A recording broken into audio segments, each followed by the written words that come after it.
ಎರಡು ಕಾರುಗಳ ನಡುವೆ ಡಿಕ್ಕಿಯಾಗಿ ಅಪಘಾತ ಸಂಭವಿಸಿರುವ ಘಟನೆ ಚಿಕ್ಕನಾಯಕನಹಳ್ಳಿಯ ನೆಹರು ರಸ್ತೆಯಲ್ಲಿ ನಡೆದಿದೆ. ಅದೃಷ್ಟವಶಾತ್ ಯಾವುದೇ ಪ್ರಾಣಾಪಾಯ ಸಂಭವಿಸಿಲ್ಲ. ಚಿಕ್ಕನಾಯಕನಹಳ್ಳಿಯ ನೆಹರು ರಸ್ತೆಯಿಂದ ಸಿವಿಲ್ ಬಸ್ ಸ್ಟ್ಯಾಂಡ್ ವರೆಗೂ ಪ್ರತಿನಿತ್ಯ ಇದೇ ಸಮಸ್ಯೆಯಾಗಿದ್ದು, ದ್ವಿಚಕ್ರ ವಾಹನ ಸವಾರರು ಮತ್ತು ಭಾರಿ ವಾಹನಗಳಿಗೆ ನಿತ್ಯ ಸಮಸ್ಯೆ ಕಾಡುತ್ತಿದೆ. ಕೆನರಾ ಬ್ಯಾಂಕ್ ಮುಂಭಾಗ ಮತ್ತು ಶೆಟ್ಟಿಗೆರೆ ಗೇಟ್, ಎಸ್ಬಿಐ ಮುಂಭಾಗದಲ್ಲಿ ತುಂಬಾ ಅಪಘಾತಗಳು ಸಂಭವಿಸುತ್ತಿದ್ದು, ರಸ್ತೆ ಪ್ರಾಧಿಕಾರದವರು ಇದರ ಬಗ್ಗೆ ಯಾವುದೇ ಕ್ರಮ ಕೈಗೊಂಡಿಲ್ಲ. ಹಾಗೆ ಪುರಸಭೆಯ ಅಧಿಕಾರಿಗಳು ಅಂಗಡಿ ಮಳಿಗೆಗಳಿಗೆ ಯಾವುದೇ ನೋಟಿಸ್ ನೀಡದೆ ಇರುವುದು ದುರಂತವೇ ಸರಿ. ಪ್ರತಿನಿತ್ಯ ಪಾದಚಾರಿಗಳು ಜೀವ ಹಿಡಿದುಕೊಂಡು ಓಡಾಡುವ ಪರಿಸ್ಥಿತಿ ನಿರ್ಮಾಣವಾಗಿದೆ. ರಸ್ತೆ ಬದಿಯಲ್ಲಿ ಪಾರ್ಕಿಂಗ್ ವ್ಯವಸ್ಥೆ ಇಲ್ಲದೆ ದುರಂತ ಸಂಭವಿಸಿದೆ. ಫುಟ್ಪಾತ್ ನಲ್ಲಿ ಅಂಗಡಿ ಮಾಲೀಕರುಗಳು ರಸ್ತೆ ಬದಿಗಳಲ್ಲಿ ವಸ್ತುಗಳನ್ನ ಇಟ್ಟು ಪಾದಚಾರಿಗಳಿಗೆ ತೊಂದರೆ ಆಗುತ್ತಿರುವುದೇ ಈ ಅಪಘಾತಕ್ಕೆ ಕಾರಣವಾಗಿದೆ.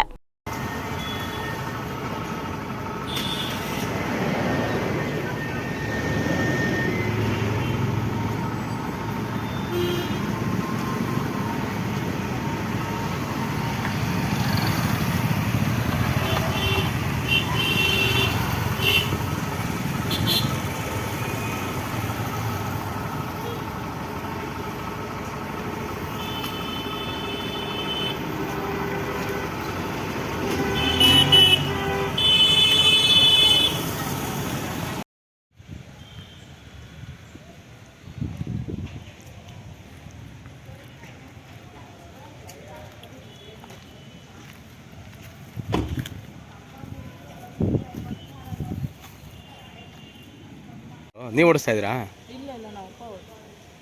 ಯಾವರಪ್ಪಾಜಿ ನಿಮ್ಮದು? ದಾವಣಗೆರೆ. ಹಿಂಗೆ ಹೋಗ್ತಿದ್ರಾ? ಮೀಡಿಯಾದವರು ಅಲ್ಲಿ ರೋಡು ಫಸ್ಟ್ ಕ್ಲಿಯರ್ ಮಾಡಿ ಅಂತ ಹೇಳ್ಬಿಟ್ಟು ಇದು ಮಾಡೋಕ್ಕೆ. ಆ ರೋಡೊಂದು ಹಾಳಾಗೋಗೈತೆ. ಅಲ್ಲೆಲ್ಲ ಫುಟ್ಪಾತ್ ಇಟ್ಕೊಂತಾರೆ ಪಾಪ, ಇನ್ನೆಲ್ಲಾಗ್ತಾರೆ ಜನ. 1000 ಸತಿ ಹೇಳಿದ್ರು ಕೇಳಲ್ಲ.